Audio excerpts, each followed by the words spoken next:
నమస్తే మిత్రులారా, భారతదేశంలో సరికొత్త విప్లవం మొదలైంది. అవును, బంగ్లాదేశ్, నేపాల్ దేశాలలో యువత ఏ విధంగానైతే వ్యవస్థలపై తిరగబడిందో సరిగ్గా అలాంటి పరిస్థితే ఝంజీ ఉద్యమం మన ఇండియాలో కూడా మొదలైందని చెప్పుకోవచ్చు. మన దేశంలో కూడా స్టార్ట్ అయిందని ఇప్పుడే మనకు అర్థమవుతుంది. ఎందుకంటే ఇక్కడ మీడియా పరంగా అయితే జాగ్రత్తగా ఉండాలి.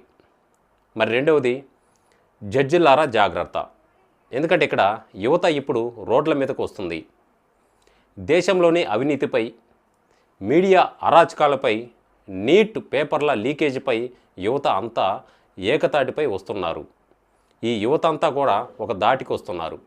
దీనికి ఒక అద్భుతమైన ఉదాహరణ మనం ఈ వీడియోలో తెలుసుకుందాం. ఎందుకంటే ఇక్కడ సోషల్ మీడియాలో సంచలనం సృష్టిస్తున్న, ముఖ్యంగా ఇక్కడ కాక్రోచ్ జనతా పార్టీ, ఒక సాధారణమైన అబ్బాయి అంటే పొలిటికల్ బ్యాక్గ్రౌండ్ కూడా లేదు.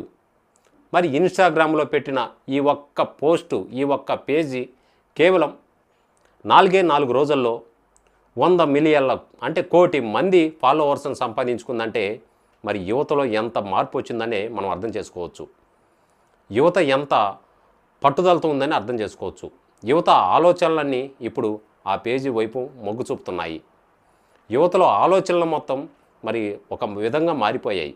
ఈ సోషల్ మీడియా అకౌంట్ను, మరి వెబ్సైట్లను హ్యాక్ చేయడానికి, మరి కట్టడి చేయడానికి ముఖ్యంగా ఇక్కడ అధికార బీజేపీ వర్గాలు మరి 4 రోజుల్లోని ఏకంగా 120 సార్లు ట్రై చేశాయంట. మరి చూడండి. కానీ యువత పవర్ ముందు, భారతదేశ యువత పవర్ ముందు ఆ పప్పులేమి ఉడకలేదని మరి నెగ్గి తేల్చేసింది. ఏమి చేయకపోయారు. తెలంగాణ యువత కూడా ఈ కాక్రోచ్ జనతా పార్టీ ఇన్స్టాగ్రామ్ పేజీని ఫాలో అయ్యి మరి ఫాలో కొడుతున్నారు. ఆంధ్ర, తెలంగాణ ఈ అబ్బాయి ఏం చేస్తున్నాడో ఒక్కసారి వినాలని కోరుకుంటున్నాం. ముఖ్యంగా ఇక్కడ యువతలో ఎందుకు ఇంత మార్పు తెచ్చిందంటే నిరుద్యోగ సమస్య ఎక్కువైంది, నీట్ పేపర్ల లీకేజు, ఇవన్నీ యువతకి ఒక ద్వేషం పెంచింది. ఇక మరో ఆసక్తికరమైన విషయం ఏంటంటే అధికార పార్టీ సోషల్ మీడియా మాయాజాలం ఎలా ఉంటుందో ఇప్పుడు చూద్దాం. ముఖ్యంగా ఇక్కడ ప్రధానమంత్రి నరేంద్ర మోడీ గారు ఎక్స్ ట్విట్టర్ అకౌంట్ చూస్తే మాత్రం అందులో దాదాపు 10,70,00,000 మంది ఫాలోవర్స్ ఉన్నట్లు మనకి కనిపిస్తుంది. కానీ అసలు నిజమేంటో తెలుసా?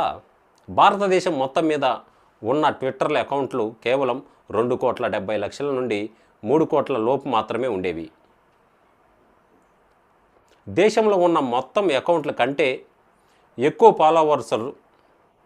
ఫాలోవర్స్ మన దేశ ప్రధాని మరి నరేంద్ర మోదీ గారికి ఎలా వచ్చారు? ఇవన్నీ ఫేక్ అకౌంట్ల, బోగస్ వ్యవహారాలు కూడా బీజేపీ దుకాణం దేశంలో బంద్ అయిపోయిందని చెప్పడానికి ఇదే నిదర్శనమని చెప్పుకోవచ్చు. ముఖ్యంగా ఇక్కడ మోదీ రాజకీయ జీవితం మరి ముగిసిపోతుందని మరి ఈ కాక్రోచ్ జనతా పార్టీ ఒక విధంగా మనకి ఆలోచింపజేస్తుంది. మోదీ రాజకీయ జీవితం ముగిసిపోతుందని మొన్ననే మరి డొనాల్డ్ ట్రంప్ కూడా వ్యాఖ్యానించారు. డొనాల్డ్ ట్రంప్ కూడా ఎందుకు అంత ఆలోచన వచ్చింది? ఈ దేశ భవిష్యత్తును మార్చే మరి బెంజీ ఉద్యమానికి, కాక్రోచ్ జనతా పార్టీ విధానాలకు 2 తెలుగు రాష్ట్రాలు రాజ్యాధికార పార్టీ కూడా పూర్తి మద్దతు కూడా ప్రకటిస్తుంది. ఇది అన్యాయం జరిగిన వర్గాలకు, ముఖ్యంగా ఇక్కడ బీసీల ఆంక్షలకు అండగా నిలబడే పార్టీ. అదేవిధంగా దోపిడీ కుట్రలను ఖతం చేయాలనుకునే యువతీ యువకులు వెంటనే 2 తెలుగు రాష్ట్రాల రాజ్యాధికార పార్టీలో చేరవచ్చు అని కొన్ని వెబ్సైట్లు కూడా మరి లింకులు కూడా పంపిస్తున్నాయి. యువత మేల్కోవాల్సిన సమయం వచ్చింది. ఇప్పుడే తక్షణమే నిర్ణయం తీసుకోండి. అది మీ ఆలోచన.